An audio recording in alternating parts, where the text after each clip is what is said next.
Alex Pintor. Have you ever been cooking in the kitchen and realized how hot it actually gets when you've been cooking for more than an hour? Well, 2 centuries before the Industrial Revolution, this is actually how folks kept warm. The first wood-burning stove was patented in Strasbourg in 1557. Because the material was not yet common, it was a high-end consumer item and only gradually spread in use.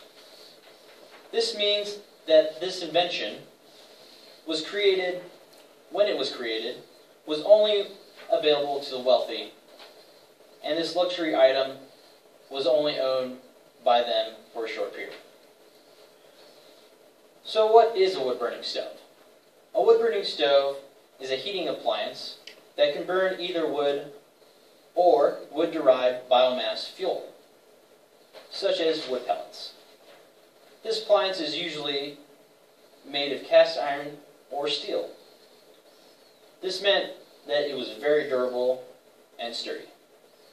The cast iron or steel contraption was a closed fire chamber that was a fire brick base and had an adjustable air control. The stove is connected by ventilating stovepipes to a chimney or flue. Most wood-burning stoves are engineered so they can be converted to multi-fuel stoves with the addition of a grate. This revolutionary appliance not only heated homes, but aided in cooking meals for the family, and diverted harmful toxic fumes out of the home. It is most likely that being able to cook on the surface was a lot more convenient and may have led to more productive and creative ways to prepare meals for the family. Now, the most important thing about using a wood-burning stove is using it safely and properly. You definitely don't want to use it improperly, as it could cause you harm or even death. Now, here to provide that information is my good friend, John.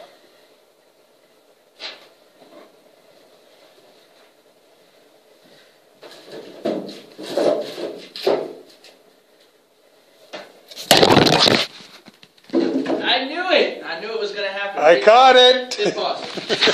We can still edit. Hello everybody. As my friend Alex stated, my name is John Booker, and today I'm here to tell you about how to build a fire.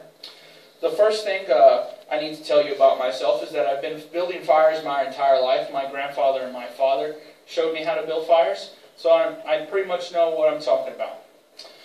So, to start a fire, the first thing you're going to need is safety equipment. I didn't bring any with me today, but I'm going to tell you what you do need. You're going to need a pair of gloves. You're going to need some eye protection. You're going to need a source to extinguish your fire, something like water or an actual fire extinguisher. So next I'm going to tell you how a fire works. A fire needs 3 things to live. It needs a chemical reaction, it needs fuel, and it needs a source of air or oxygen.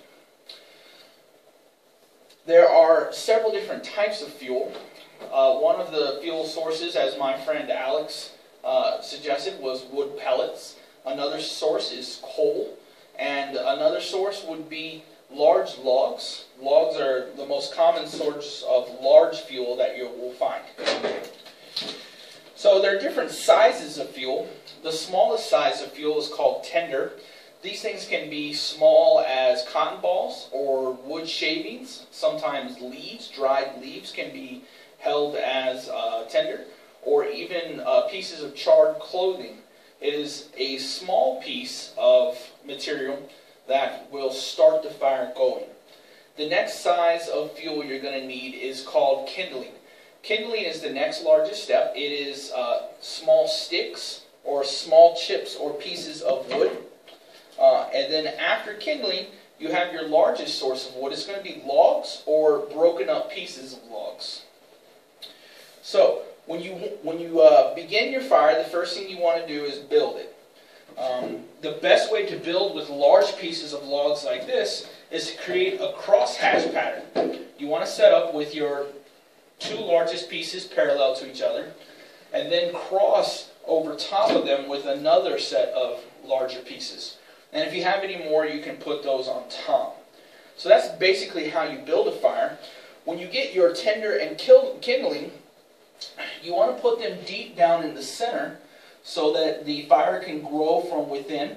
You want to make sure that there are plenty of air gaps for air to come in, and that air will fuel the fire and start it from underneath. So when you're building a fire like this, you want to think about what type of fire you want. You want a small and weak, slow fire that's going to build and grow for a very long time. If your fire is huge, it's going to burn very fast, and you're going to find that you need to start all over again because that fire is going to burn itself out very quickly. So I've told you how to build a fire and the things you need to build a fire.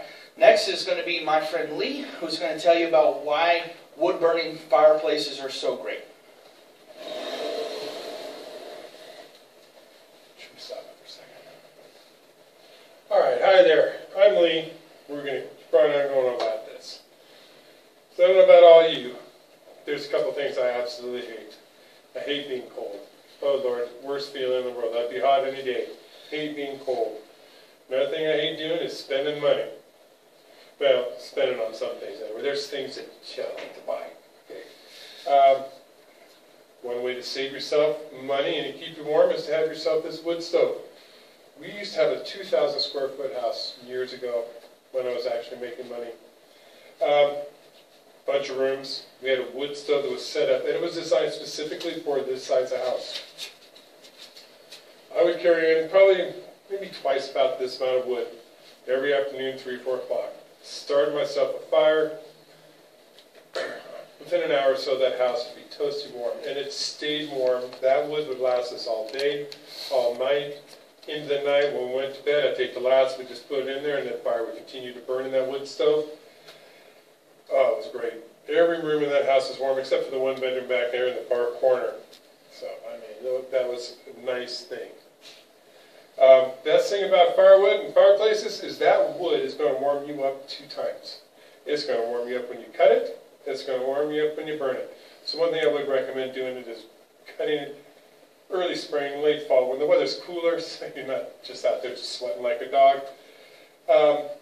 If you don't like the mess that wood makes, because you got to split it, you got the dust, the sawdust, the splinters. Of course, you can use the safety gloves, but yeah, I never did. Sorry, I just got splintered up.